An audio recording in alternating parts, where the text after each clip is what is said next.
from day to night. It's maybe not always a transition that we reflect on as being a transition, Mm, even, but the fact that we are going from daytime to nighttime, whether that reflects the sun going down and the stars coming out, not so much in this time of year, as the sun is out for longer, but just knowing it's nighttime, knowing that things are very quiet, things are very still, that we're mm, not really having to think about much else. That transition can really be a time and a space for children where their thoughts start running away with themselves, where their memories become a bit more prominent.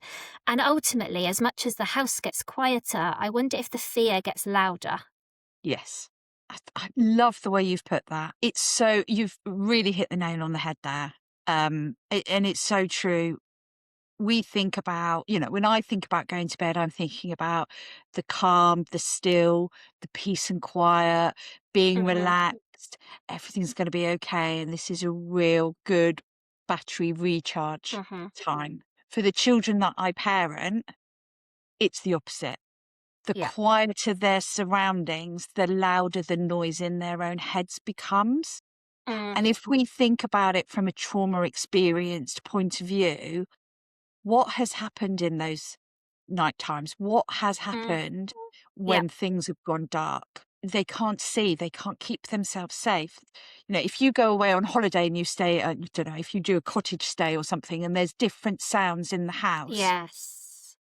you imagine that from a child's point of view who can't predict what those sounds are all about.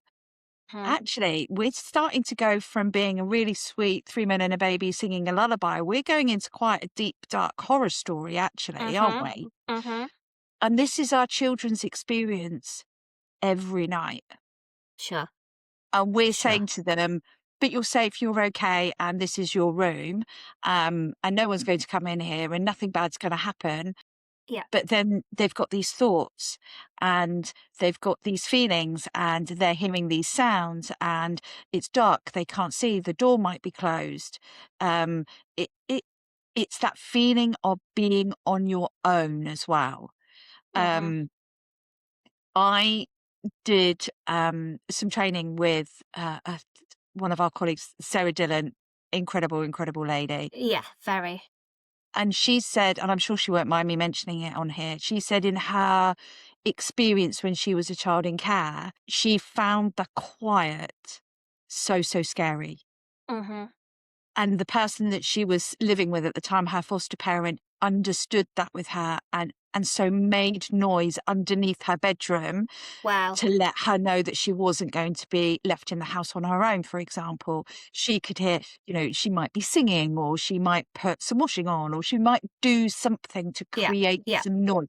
Whereas when I first became a parent, I was very much, I've got to keep it all very quiet because whereas actually my kids really like it if they can hear the television mhm, because then mhm, they know that I'm here and I'm downstairs and mhm, I'm watching TV mhm. and I'm still there to keep them safe. Yeah, yeah, So I think it's about being able to just step into your child's shoes, so to speak, and yeah, see the world from their point of view. I'm not saying all traumatized children see the world exactly the same. We know that that's not the case.